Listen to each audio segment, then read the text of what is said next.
Welcome to the Louise McBee Institute of Higher Education, our third professional development panel for those of us in class.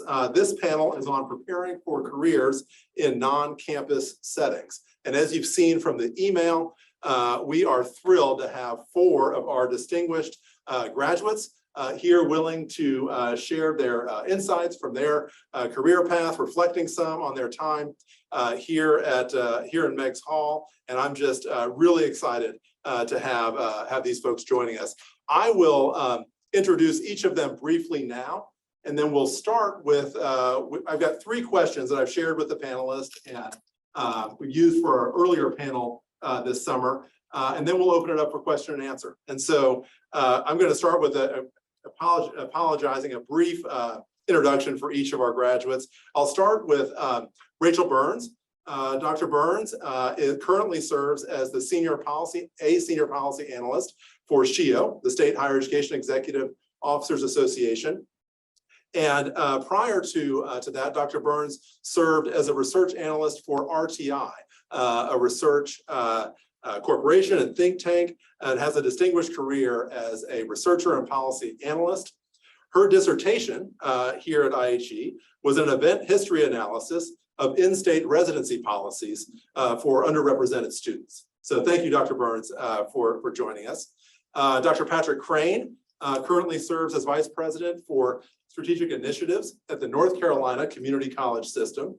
He has served in similar capacities and 2 other state coordinating entities at the Oregon Higher Education Coordinating Commission, where he led the community college system there, and at the West Virginia Higher Education Policy Commission, where Patrick was at the West Virginia system when he wrote his dissertation on using state policy to promote commercialization of research on the West Virginia Research Trust Fund. Patrick also did his master's degree at the University of Oslo, which I shared with the class, who have interest in some international higher education issues there as well. Going around the horn here, Dr. Samad Keys, who currently serves as a program officer for post-secondary success at the Bill and Melinda Gates Foundation. Samad, as many of you know, was recently named as 40 under 40 here at UGA for his achievements and accomplishments. And we're proud to have Dr. Keys join us today. Prior to his role at Gates, Dr. Keys had worked for several policy organizations, including the United Negro College Fund, the APLU, American Public and Land Grant University Association, and Achieving the Dream, among others. Welcome back, Dr. Keys. And finally, Dr. Emmanuel Little, who serves as the Director of Training, Diversity, Equity, and Inclusion for Big Brothers Big Sisters Atlanta. Prior to this, Dr. Little served as the Director of Call Me Mr. program at Georgia College and State University. And Dr. Little's dissertation was on uncovering the Mr. Magic, critical race construction of Black male pre-service teachers. So thank you, Dr. Little, for being here. Dr. Keys, I forgot to mention your dissertation title on Trouble in the Pipeline, the influence of academic and social integration on minority student persistence at for-profit institutions. Thank you again to our panelists for agreeing to be here. And Rachel, we'll start with you for the first question. I'll read it now, and then I'm going to switch the view to the students here. And the question is to please tell us a bit about your current position and how does it compare to where your career plans were when you were here at IHE. So Dr. Burns, take it away. Okay, thank you. So my current position is, as Eric said, is a senior policy analyst at SHIO. I've only been in this position for about 6 months, but what I do is what it sounds like is policy analysis. Eric, by the way, the screen went black.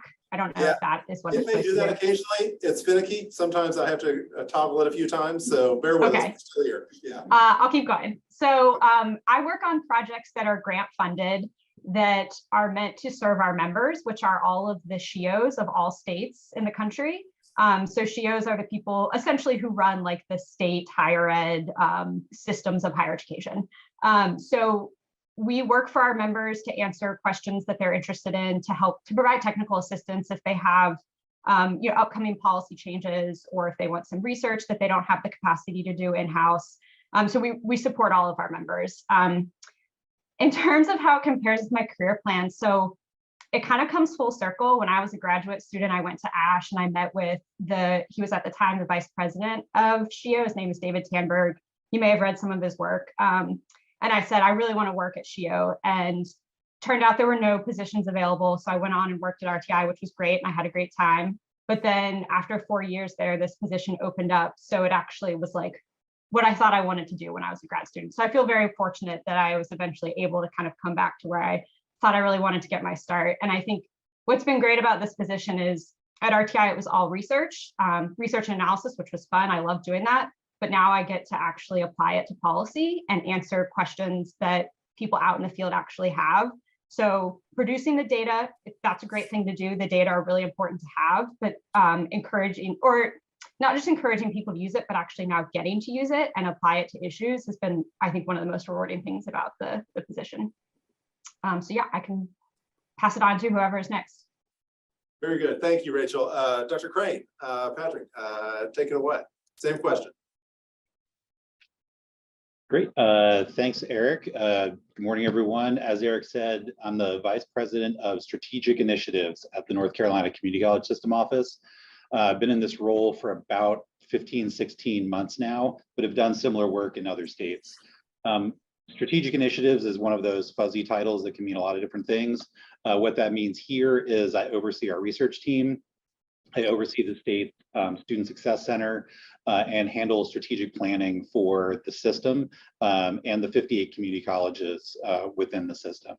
I also work on grants, both making grants to colleges and applying for grants from funders and policy issues as needed. When I started at IHE, I thought I either wanted to be a faculty member in a higher ed program, figured out within the first semester that's not what I wanted to do. And then also thought I wanted to work in an international office. As Eric said, I'd had international experience. I did my master's degree in Norway and had lived in Europe for 5 years before coming to Georgia. And so really interested in, working in Europe, thinking about competition and the knowledge economy between, EU and the US, and, sort of had that in the back of my mind and had a graduate assistantship in the Office of International Education at UGA, but couldn't really figure out what a career looked like in that space. And, as good fortune would have it, when I was ABD, not exactly sure what to do next, a position as a research analyst came up at the West Virginia Higher Ed Policy Commission.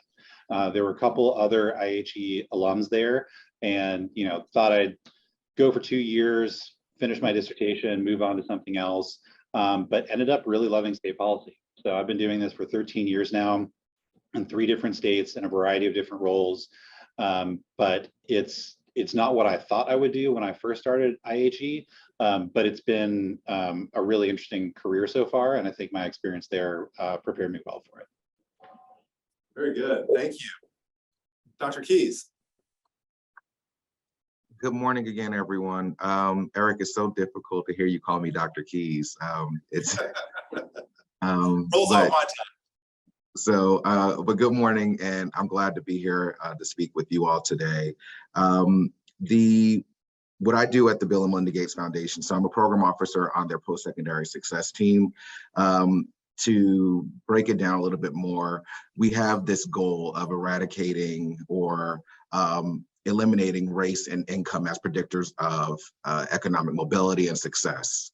On my team, which falls on the post-secondary success team, our thoughts are, well, how do we do that? How do we contribute to that goal? And so we manage a portfolio of investments that are looking to scale transformation across institutions, at least 200, 300 institutions across the United States. And we're doing that through strategic investments to intermediary organizations. So as Eric mentioned earlier, I worked at APLU, which is an intermediary organization, UNCF, another intermediary organization. So our logic is that if we were able to build up the capacity of these intermediary organizations, they would in turn be able to better serve their institutional networks that would ultimately improve student outcomes. And so we have a list of metrics that we are tracking over the course of this 5-year engagement to see whether or not our hypothesis is actually true or not, right? And so that's what I do in a nutshell, really managing a portfolio of about, I think it's maybe $50 million, I think last I checked. So that's what I do in a nutshell. If I'm honest with you, and Eric, you gave us this question, and I said I had no clue of what the hell I wanted to do when I started as a student at IHE. I think when I came in, I was a former teacher. I taught high school, and so I looked around the room and I saw all of my classmates had all these impressive backgrounds in higher education. And I'm like, hey, so I taught math and social sciences. And so I think over the years of being at IHE, I started to evolve and learn more. I think the more information I was able to take in, the more I was able to kind of shape what it was that I wanted to do. I think I started off saying I wanted to be the Undersecretary of Higher Education. And then when I realized that that just seemed like it was more stress than I really wanted to take on, and the pay didn't seem like it aligned with the stress level, I said, you know what, maybe I should go ahead and think about being a college professor. And then I realized the whole publisher parish sort of mentality just wasn't for me. And I'm too much of a people person to, lock myself in a room and write all day. So I decided, okay, well, maybe I want to be a college president. Well, after working with college presidents at HBCUs in particular, I was like, oh, this sounds like the government. They do a lot of work and don't get the coin to reflect that. And so I think as I started to go through this process and working at a number of different intermediaries, I always saw philanthropy being where I would go for a bit, only because I thought that it allowed me to have greater reach. When I worked at APLU, I was only working with public and land-grant universities. When I worked at ATD, I was only working with community colleges. When I worked at UNCF, I was only working with HBCUs. And so I saw philanthropy as being the sort of catch net that would allow me to dibble and dabble in all these areas that I was able to develop experience in over the years. So similar to Rachel, I think I envisioned this probably around the time I was writing my dissertation. I actually interviewed for the Gates Foundation when I was writing my dissertation, and I didn't get the job. And I said, because I wasn't ready. And so now here I am. And so I don't know what the future holds for me. Folks say, oh, well, are you considering being a president? I mean, anything is possible. I think the most important thing is to sort of just continue to grow and gather experiences that would help you be great at whatever that next step is, versus focusing on that next step. And so that's kind of where I am at this point, is let me just gain all the experience that I need. If the presidency is in my future, then I'll be ready. If it's, the Undersecretary of Higher Education, I'll be ready. Or if it's managing or leading an intermediary organization or foundation, I'll be ready. So that's kind of how I think about it. It's more so about gathering the experiences that'll make me successful in whatever it is I do after the fact. Very good. Thank you, Smod. All right, Dr. Little, same question. Yeah, all right. So I guess in terms of, my current position, so I'm currently, as Eric said, the Director of Training and DEI at Big Brothers Big Sisters Metro Atlanta. Been there for about 9 months now, which feels very weird to say because, from October last year to now has really flown by. A lot of learning, a lot of unlearning that I've had to do. And so like in short, I help lead the agency's approach to diversity, justice, equity, and inclusion, as well as provide guidance and leadership around our different trainings that we do for our constituents. And so it's a brand new department. And so a lot of what I'm doing right now is building our capacity in order to scale and really maximize our impact, both internally and externally as well. And so we're building a team and doing a lot of collaborative work. And it's good work. It's a lot of it really helps to give some subtle exposure to higher ed entry possibilities for youth in the Atlanta area. So it's work that I've continued to be passionate about in my career leading up to now.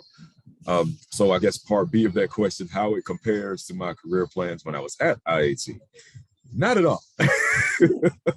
I mean, I'm being silly, but in some ways that is true, because honestly, when I began in IHE, this was 2013, right? I came to the Institute with 6 years of higher ed experience. And, I knew enough then to know that I liked it a lot.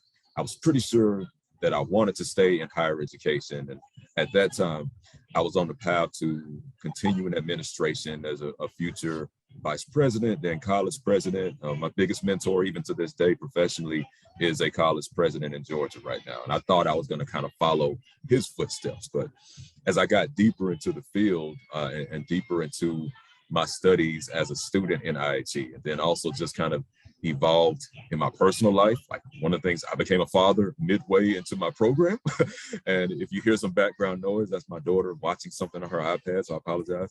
But, as you might imagine, becoming a parent in the midst of all those things, that changes your priorities quite a bit, right? So by the time I graduated in 2018, I no longer felt that a path to the presidency was really in line with my personal goals and the boundaries that I really wanted to be more intentional around setting in my personal life. And so after graduation, honestly, I was in kind of this gray area, right? So there's kind of that dichotomy of, wanting to celebrate being done with this journey, but then like, oh my God, what the hell am I gonna be next? What's going on here? So, because I was still holding the same position that I had held for several years as a director of a program that I started in 2014 at Georgia College. And so I was wanting to take that next step, but not really knowing exactly what that next step was going to be. And honestly, feeling also that the professorial path wasn't particularly appealing to me either, for a lot of reasons that some of our panelists have already mentioned. And so all that to say, it felt kind of like starting over when I had already had 11 years of higher education experience built up. And so my question then was, what now? And for me, and we all know the last 2.5 years of the pandemic have been horrible, right? For a variety of reasons. But for me, I was able to kind of take advantage of the stillness that we had, especially in 2020, once the pandemic really hit. And I took advantage of that time to really kind of reevaluate my skills and to think about my professional goals and how I could use the knowledge that I've gained at IHE and my higher ed path up until that point to figure out exactly what's next. And I realized then that just because I had been in higher education for 14 years, I got a PhD in higher ed, all those things, that doesn't necessarily mean that I have to restrict myself to that area, because those skills can transfer everywhere. And I know everybody says that, but sometimes it's hard to actually put that into action and to fully realize it when you put so much time, effort, passion, and dedication into one particular area. So that's kind of, where I'm at right now, and how I felt like the preparation led me to what I'm doing at the moment.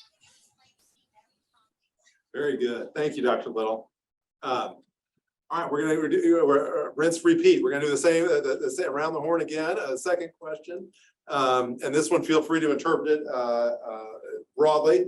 The question is, in what ways did you feel best and least prepared for your current position? So Rachel, we'll start with you again. So I'm going to try not to get too much into the third question, and I apologize if I end up doing that. So I think what I was best prepared for, partly coming from a research organization, was everything related to research. I felt really comfortable working with large data sets. My methods training was really good at IHE, and so I felt really prepared for that. I have a whole bookshelf of textbooks behind me that I got to open up and learn how to run, diff and diff again. I felt good about the research and the data and the methods and the writing, doing a lot of writing a dissertation itself. All of that, I think, prepares you very well for any sort of research-based position. What I was less prepared for, two big things, was first being kind of leanly grant funded. So in my previous position, I was essentially a federal contractor, and we were like flush with cash. Like these are like several $1 million projects. Now being at an organization that's very small and lean, you just kind of have to get used to like constantly looking for more money. And that was a big change. Like I never had to write proposals before. So I was not that I wasn't like shocked by that, but it was just not something I had done before. And then the other thing is, and this is kind of getting into number 3, but working for a membership org was new. So yeah, you have rules as a federal contractor, like there's certain things you have to say as an individual and not as like a representative of Department of Ed, but I didn't feel as maybe like restricted in like what I could write about personally. Working for a membership organization, especially when you represent all states and therefore like the entire political spectrum, although, I mean, obviously higher ed has bipartisan support, you still have to be careful about certain states not wanting to use certain words. And like a buzzy one is equity. Like there are definitely states that don't want to talk about equity. And that was a shock to me that we had to be careful about the language that we use in pieces that we put out or legislation that we support. That was kind of eye-opening that like when you have to represent all of your members, you have to be careful about things that you say. And so I don't know if any of you have ever come across this, but there's a SHIO newsletter that goes out, and essentially someone at SHIO like pulls together like 10 to 15 articles, sends them out every morning just to get different viewpoints about things that are going on in higher ed. And there's a pretty diverse, there's a range of like some much more progressive and much more conservative viewpoints on, Pell Grants or free college, and recognizing that, yeah, I think that was the thing I was least prepared for, was knowing that I had to sort of sometimes separate my personal politics from my professional politics. That's been a big thing. Yeah, that's all I've got. If you want to go ahead, Patrick. Thank you, Rachel. That's we may come back to that in the question and answer. I appreciate you sharing that. Dr. Crane. Sure. So first of all, I agree with Rachel. That dynamic is real, and that dynamic exists in state policy work as well. We're not membership in the same way, but we do have to reflect a broad spectrum of perspectives. Working with every every community college in a state, plus a legislature, plus a governor's office, plus a board, you're looking at the full range of perspectives. So I started in North Carolina last March. One of the advantages of essentially staying in the same type of work, even though I moved states a couple different times, is every state's trying to solve the same higher ed problems. And they're often using a lot of the same solutions. They're in different places in the process. They have kind of different mixes of what's leading and what's lagging, and the politics vary. Some places, not just right, left, but also like who has power over decision making. Like the landscape's not identical in every state. But coming into higher ed state governance with a higher ed background is a big advantage, because you can see some of the underlying forces and structures at work. And it's not a skill set that everyone brings to this work. A lot of folks come in from another state agency, or come in with a master's in public policy, or from a campaign, or from a higher ed institution, but not necessarily bringing the sort of expertise in higher education that you get when you go through a PhD program. Couple just observations to note. So a state agency is not a research university. We work 8 to 5. We're public servants. I had a coworker at another state agency who never wrapped his head around that. He's like, I'm a knowledge worker. I'm going to go running at 11 o'clock in the morning, and I'll just make it up by reading an article at 10 o'clock at night. No, that is not how it works here. And we've touched on politics a little bit. The other thing I'll say is I've worked for both systems that both work with community colleges and universities and both. And I never really learned about community colleges at IHE. I think maybe we touched on it in a history class, but what I learned through, I don't know if you still read Academic Capitalism, Slaughter and Rhodes' work, it's real. That's a lot of the dynamics that play in research universities. And I know for me, being able to work with community colleges has been amazing.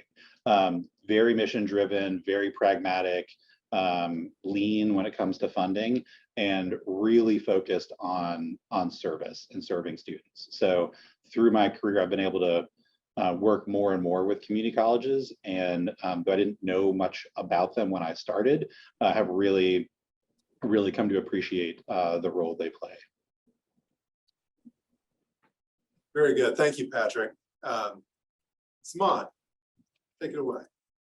So I think that I was most prepared in the sense that I felt like my time at MIHE, I was able to receive a great foundation in theory that I think was applicable. And it was probably stronger than most of my colleagues at other places, right? And so there were times when I was having conversation, I was like, damn, I really do know that, huh? And so I think the theoretical foundation that I was able to receive allowed me to navigate in different spaces. If it was theories around state policies, right, or state systems, or governance, institutional governance, or social theories, I was able to sort of make the connection. And I think it became evident to me even when writing my dissertation, when I started going down a rabbit hole of theories around social integration. And I was like, oh, well, you could apply this theory about suicide to people dropping out in college, right? And so I think that there was I would say that's where I felt most prepared. And I think it allowed me to navigate different spaces and have a certain level of understanding that I think other folks probably did not have. The areas that I probably say where I would have wanted more preparation was in understanding how do I begin to monetize this new skill that I have, right? I think I had a lot of my friends who were working on evaluation projects while they were even enrolled, working on their PhD, and then after when they were transitioning, right? And then there were some who had more experience in writing grants, maybe even. And so those were things that I learned along the way. One other thing is understanding the difference between little P policy research and big P policy research. And so I can remember coming into APLU and I'm like, they're like, so somehow we want you to write this policy brief on this. And so I'm like, okay, so I was thinking about running this statistical analysis, and they were like, hey, these policymakers don't give a damn about Noma Nova. Like, they don't care about that. So it was just like, oh, okay, so what do you want me to do? They were like, we want you to talk about the issue and give us some data to support the issue. And so understanding the sort of difference between big P policy research and little P policy research. And my last thing is, just because I'm pro HBCU, is understanding HBCUs in the context of all the theories that we were learning about.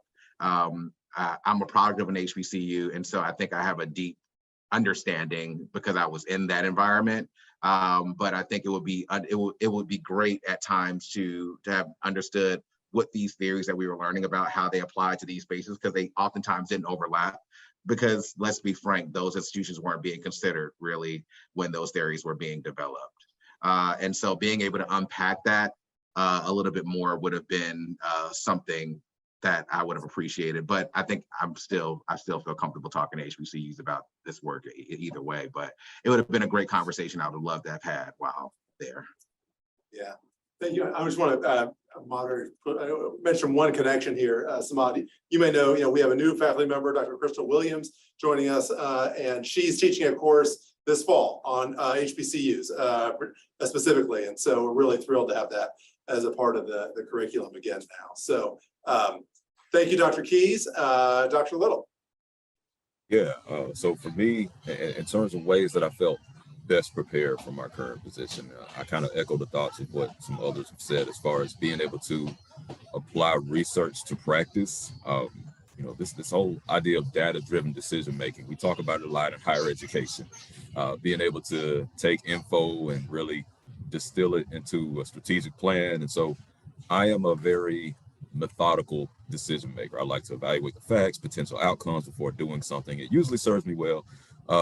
And that's, at least in the higher ed space, it's a given. Well, I'll say it's supposed to be a given in higher ed, right? That's what we talk about in all the theory. But I've realized in my small 9 months of experience in the nonprofit world that they are often a bit more fast paced. And so I've definitely been able to interject lots of times before we do something to say, okay, hey, can we look at the implications of saying this thing or doing this thing first? So I think that level of intentionality has also helped. And, you know, also along the same lines, I was not, even though I had 6 years of higher ed experience, it was all practitioner based leading up to my time at IHE. I had no experience in research at all, right? And so obviously I got a crash course in being able to survey the literature, being able to observe trends and synthesize and apply that to the work that I was doing, because that's what I most cared about is, okay, how can I apply all this theory to the work that I was still doing day in and day out?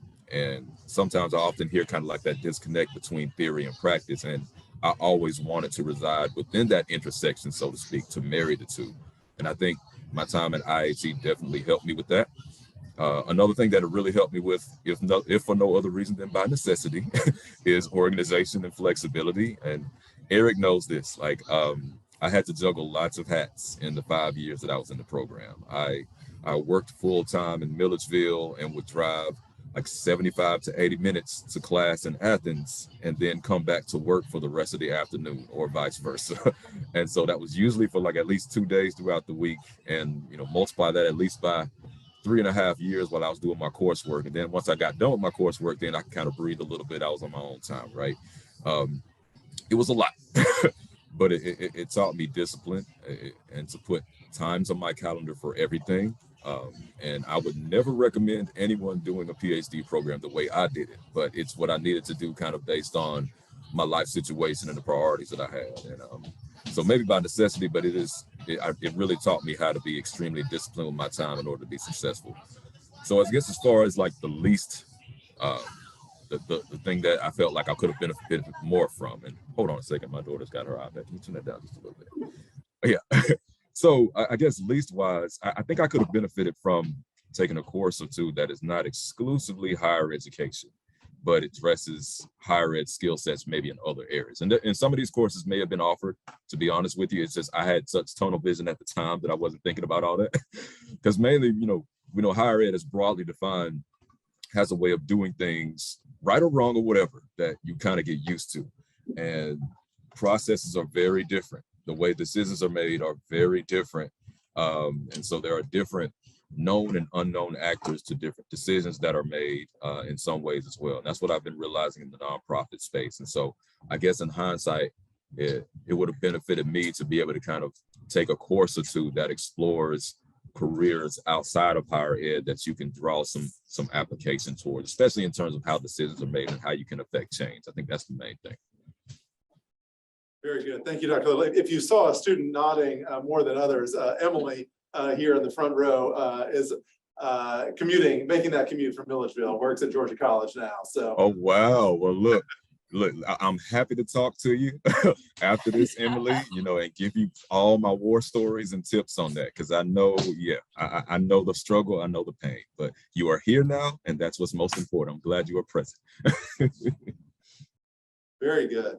I'm gonna give the students a break. Okay. Okay. I meant to turn this on. Final question now. And so this panel is going to be going great.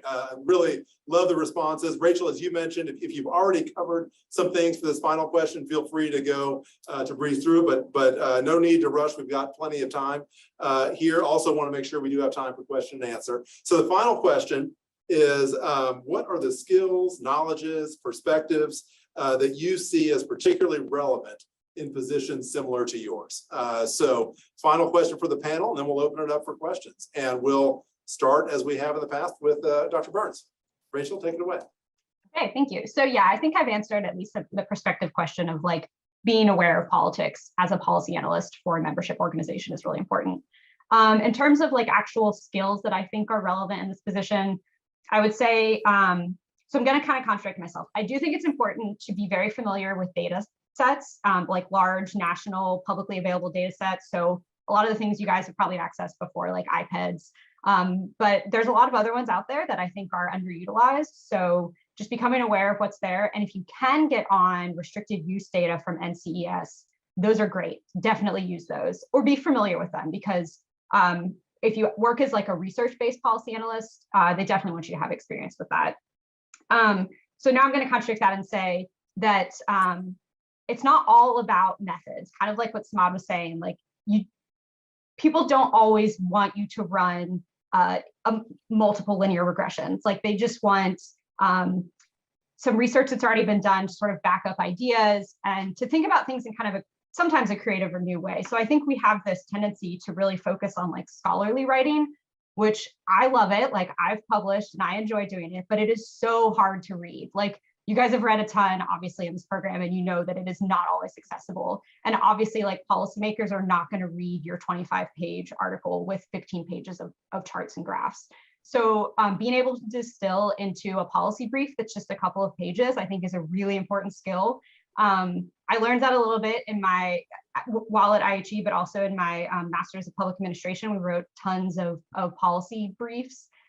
Those are really, really valuable to be able to like write a convincing argument in a couple of pages.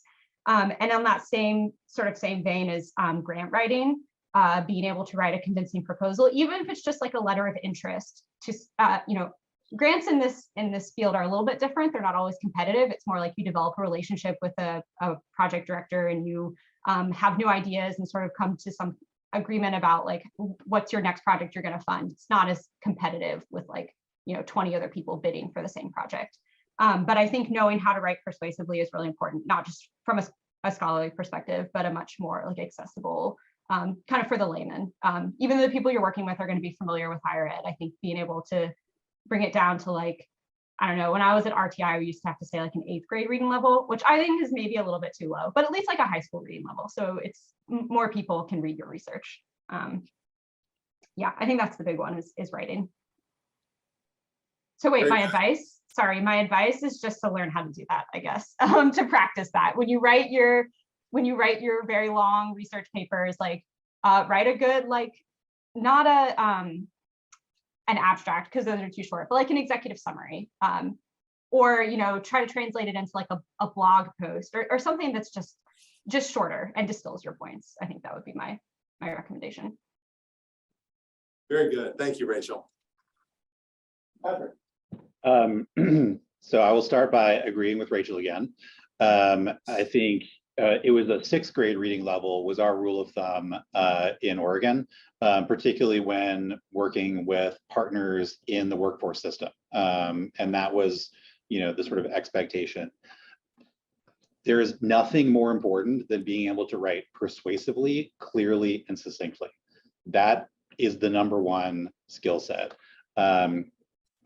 I've had to write a couple longish things in the last dozen years, grant applications, a couple white papers, some reports, but generally it's emails, PowerPoints, and things that fit on 1 to 2 pages.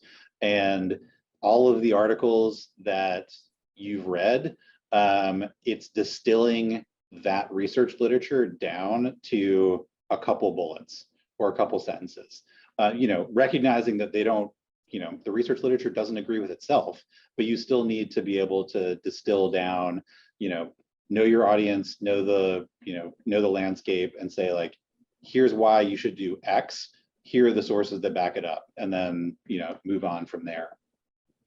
Some of the work in state policy is also really weedy. It's almost like law school-ish stuff, reviewing laws, regulations, policies, figuring out what they mean and how to apply them, and sort of being able to parse that language into clear, defensible action steps. This theme's kind of come up already, but state policy, we're not doing a lot of knowledge generation. Sometimes we're providing access to state level data to researchers. Sometimes we're doing research on the data we collect, but primarily it's trying to apply knowledge within a political context to make good decisions and try and have, generate positive outcomes for folks. So this work has real impact on people's lives.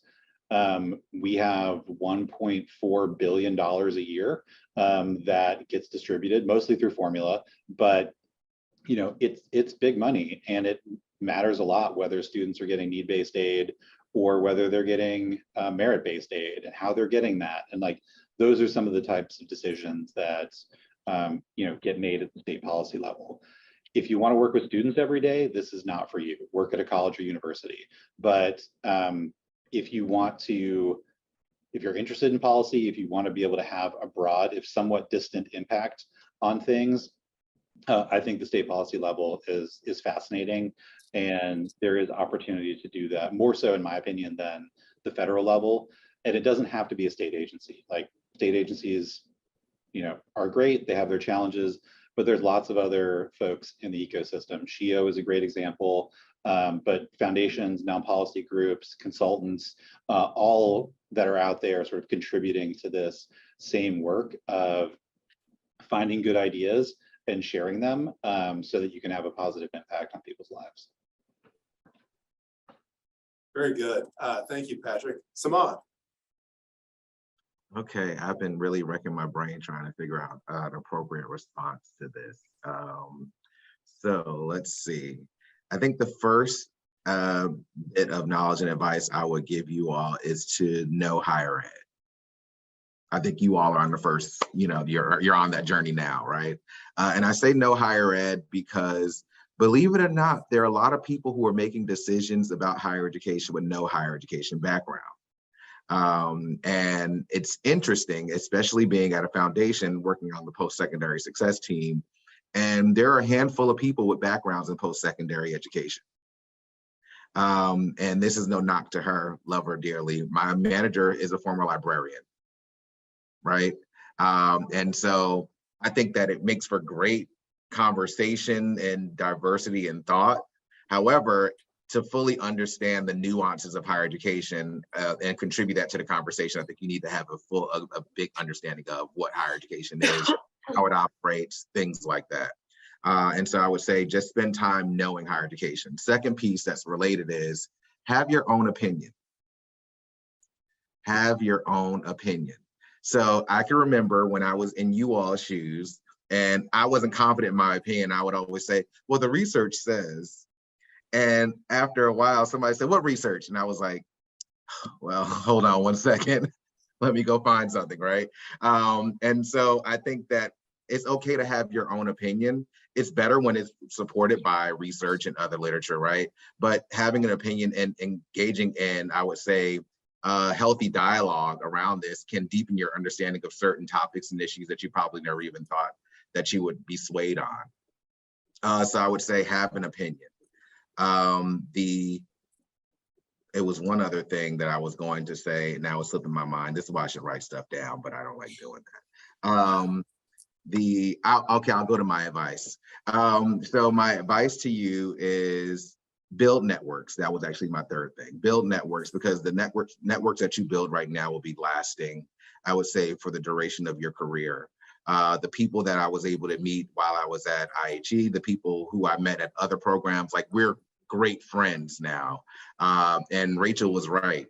Even now in the work that I do, it's like, hey, well, we need some scholars who are doing work around this area to do this evaluation project. Oh, well, let me call up my friends over here at, SHIO, or let me call up my friends over here who work at IHE. In fact, it was a project that I was working on and we were looking for a researcher. And I said, oh, well, I know George is working at IHE, so let's ask him to submit a letter of inquiry, right? And so I think that the networks that you build today will be so helpful for you in the long run. And it doesn't have to be formalized networks. When I was a grad student, because we were all so busy and I didn't want to sit in the dungeon downstairs in Meg's, I started reaching out to my friends in other graduate programs. And we were doing writing sessions on Skype with a bottle of wine, right? So everybody had their bottle of wine and we were all just writing all throughout the night. And we were just sitting there working with each other on Skype, right? At the time it was Skype. Now, we have other options. But I would say, be creative, build bridges, build networks. It'll be very, very important for you. The advice that I would give you is Corey Dortch and Yarborough Peoples told me this outside of Meg's Hall, which was run your own race. Run your own race. There, you can look at all the people that's doing things next to you, beside you, in front of you, behind you. But what you should focus in on is what are you doing, and let that guide you.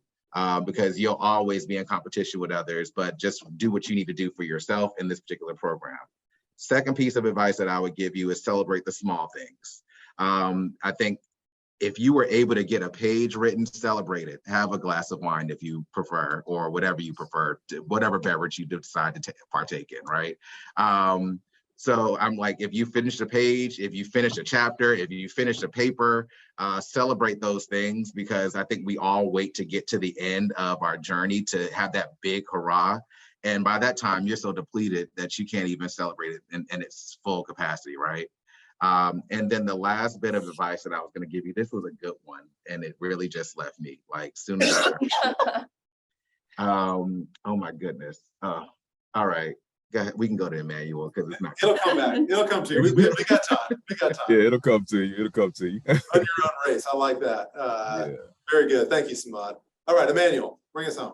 Yeah, I guess for me, the first part of advice that I think would be transferable anywhere is being aware of the DEI / JEDI issues, justice, equity, diversity, and inclusion. And I know it's of course the DEI guys gonna say that, right? But seriously, this is really important, even if your position does not explicitly deal with like diversity and inclusion types of initiatives, because if you want to be a capable, impactful, emotionally intelligent leader in 2022, whether you're in higher education or otherwise, you really need to have a basic working knowledge of how issues of diversity, inclusion, and equity play out in the workplace. And most importantly, along with that, being empathetic and human, honoring the humanity of yourself, your colleagues, your students, your employees, whatever, and understanding that the things that happen in society do bleed into the workplace, or if you're a professor, into the classroom. And like, honestly, I will never forget back in, I guess it was maybe 2014. So I guess I was year 2 in my program. And that's when around that fall, right when school was starting back up, Michael Brown was shot and killed by a police officer. And you probably remember all the protests and everything in Ferguson that night, a really high strung time, right? And I'll never forget, I had to get up early, I think it was the next morning, and go drive to Athens for class after not sleeping at all that night because I was so sad, so angry, so frustrated. And to be honest, it hurt me a little bit that there wasn't at least an acknowledgement in the class of what was happening around us. It kind of felt very business as usual, and that's not just IHE, that was in a lot of spaces, right? But in that moment, I felt alienated. And so for me, it's not always about having the quote unquote right thing to say when it comes to DEI, because I know things get political and all, and then one person's right things to say is a fire alarm right somewhere else. But humanity is not political, and you should be able to acknowledge the different things, the terrible things that are happening that are affecting all of us in different ways, and just being able to just ask, hey, how are you? And being honest with yourself and telling your colleagues or your class or your employees, look, I just don't have it today. How about you? Like, that goes a long way. I've seen that and done that a lot already in the 9 months of my position, given all this that has been happening in society, and our staff has been seemingly really appreciative of those moments to really just acknowledge the societal news that's affecting us. And honestly, because we're not robots, right? And that's advice for also getting through the program, leading to what Dr. Keys mentioned a few minutes ago. I'll be honest, I didn't take the best care of myself during my 5 years at IHE, and it took its toll in many ways that I'm still recovering from, because I was that workaholic. I remember people telling me, you're not going to be able to juggle all the different things that I mentioned earlier. And I was like, okay, I'm going to show you. And I did, but it's like there was a cost, right? And because I never really understood or was able to grasp the importance of pouring into myself first. So that mental health piece is really key to that. And I think that still fits under humanity and honoring people as well under the DEI lens. The other thing is leadership and management. Even if you are pretty sure that you want to stay in one lane, whether it's being a professor or admin in higher education or what have you, it really helps to get some experience as a leader, even if it's just observing how department chairs operate, seeing what deans deal with on a day-to-day basis. So in my higher ed time, I saw a lot of professors struggle with being department chairs or other administrative roles because they weren't really trained for that, right? Because once you kind of move over into the admin side, it's so much about processes and people in a way that like teaching a class may not necessarily be in the same vein. So keeping that in mind would be really helpful because, as we've said, you don't really know if you're going to stay in higher education. And so it would really behoove anyone to absorb as many skill sets as they can outside of research and scholarship and all those things, because you're going to need them in one way or another. The last thing I'll say that I think has been really helpful and could be helpful, whether in higher ed or otherwise, is understanding the way the fundraising and marketing world works. Talk to your fundraisers, talk to your marketers. They're the ones who can help make your work easier. And what I've realized is that they see things through a much different lens than we do as educators and researchers, et cetera. And so the fundraising people, the marketing people, they're the ones who can really help you make those connections to fund your research or your grants, or to get publicity for the work that you're trying to do, or any types of additional support just to maximize the impact of your work. And that's something that I didn't know early on several years ago, but it just kind of happened organically through the connections I had at Georgia College. But looking back, a lot of those connections saved me in some ways, you know, had me seeing some potential outcomes before I made a decision. And so making friends with those people in those areas, whether it's in higher ed or otherwise, can really help you maximize the impact of your work. And I'll stop there. Very good. Well, thank you, Dr. Little, Dr. Keys, Dr. Crane, Dr. Burns. I really appreciate your, I can't speak for, this is the cave here now. I told you it was glitchy. Okay. Okay, so the floor is open now. I really appreciate those thoughtful reactions to these questions to get us started. And I'll open the floor for questions.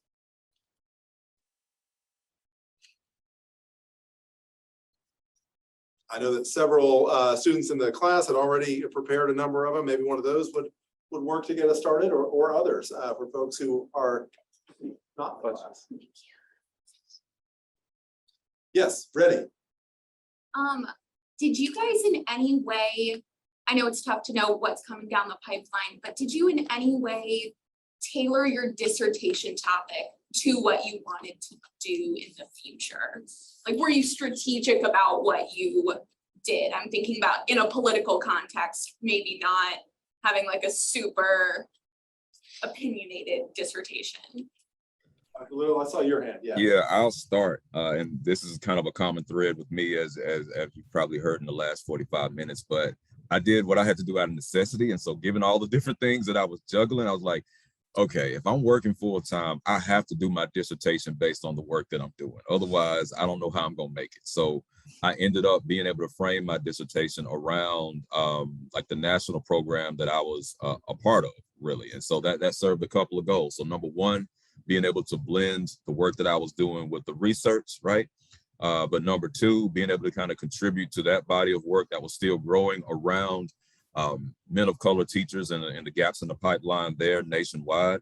And then number two, it aligned with my passions as well when it comes to DEI work and wanting to, you know, uncover a lot of those marginalized narratives as well. So it just kind of naturally fell that way. But whenever I talk to PhD students or future PhD students, that's one of the things that I share, because, you know, it's all about trying to make those connections, right? And chances are, you know, you have a lot of knowledge gained already in a field if you're working full time in that area. So if there's a way for you to fit that based on your dissertation interests, that'll just serve you to make you a better scholar. It'll make you more informed. And, you know, from an efficiency standpoint, that's going to help you out in a lot of ways as well, because you may already be grappling with some of the literature and the research. You just might not have put it to paper just yet, you know, so that's my 2 cents.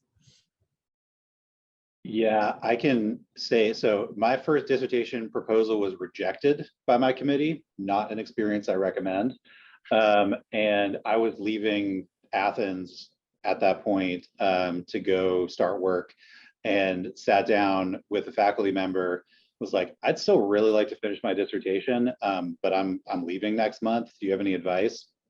And this professor said, if you are, willing and interested to write in the space around like science policy, I'll chair your committee. And so I was like, deal. And moved to West Virginia and had planned a slightly different dissertation when I started, but ended up writing about state policy and how it influenced research agendas, which turned out to be great in terms of alignment with the career that I ended up in. So it was a alignment by happenstance or circumstance maybe, but if you can align your dissertation to likely careers, and the earlier you can figure that out, I highly recommend it. So I don't think I was strategic, but not so strategic to align it with my career. I don't think I saw myself working at for-profit colleges and universities. However, I think what I did notice was that there was a problem that I wanted to solve for. And so initially I started the journey looking at student debt. And I remember working with Karen and the restricted use data. And because the N was so small, because they only captured first-time, full-time students at for-profit college universities, I probably could go figure out who those people were. So we were just like, okay, we need to go ahead and take another route. And so for me, the big driver was that there was this big issue. We had Black and brown people going into for-profit institutions. They were graduating with these degrees, but they were also taking on an amount of debt, and some of them weren't graduating with the degrees and still had a boatload of debt. And so I felt like it was an opportunity to lend my voice to that particular space because a lot of people weren't talking about it. I think at the time, there were like maybe 2 to 3 other scholars who were writing around for-profit colleges. And so there was an opportunity just to lend my voice to a space, but it was mostly because I saw it impacting populations that look like me, low income, Black, Latino, Indigenous, right? And so that's why it was strategic from that standpoint. And so I would say, yes, it was still around this idea of moving the needle for Black, Latino, Indigenous, and low income populations. But I don't know if I was thinking about it that way. I just realized that this was a problem for this community.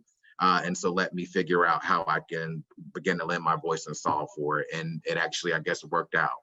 I don't focus on for-profit colleges and universities, but all of my work centers around, progressing Black, Latino, Indigenous, and low-income communities in the post-secondary space. I'll just quickly say, yeah, mine was strategic only in the sense that it was within the state policy area. Like I didn't think I was going to work on in-state residency tuition policies, but in state policy, I think the only other thing that was strategic was using like a new method to me was an event history analysis. And that turned out to be like a thing that RTI liked to see, that I was interested in new methods. So I wasn't like thinking about my career when I wrote it necessarily, other than like knowing that I wanted to work with data. Very good, thank you. Good question. Other questions?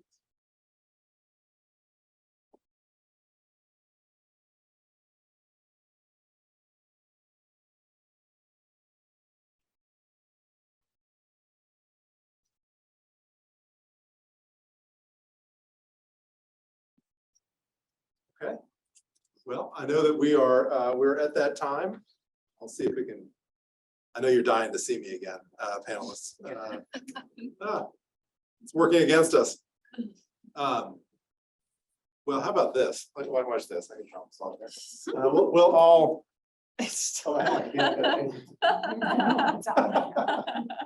Okay. Despite my technical difficulties, thank you all. Thank you, Rachel, Patrick, Samad, Emmanuel. I really appreciate you sharing your insights with us today. We recorded this session, and so other students who couldn't be here, I know we have a few who are interested in learning more from you. I'll say welcome back anytime. And so we're excited to be in this new era as the McBee Institute here, and I just can't thank you enough for being with us today and for all that you do to make IHE look so good in your prospective environment. So thank you again, and it's a wrap. Thank you. Thank you. Thank you. We appreciate you. Yeah, thanks, everyone. Bye-bye.